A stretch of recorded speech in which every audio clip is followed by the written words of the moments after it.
তো শুভ সকাল। রোজ রোজ এক কথা রেখা বলে, তাহলে রাধে রাধে।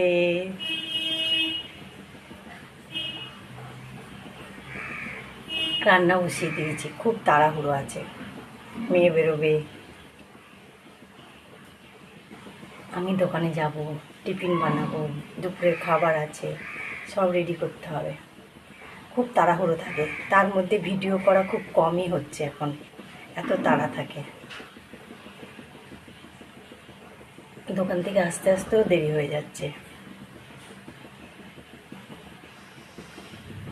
এই আর কি। তো ভালো থেকো, সুস্থ থেকো, আর রেখাকে ভালো ভালো কমেন্ট করো। এই টাটা।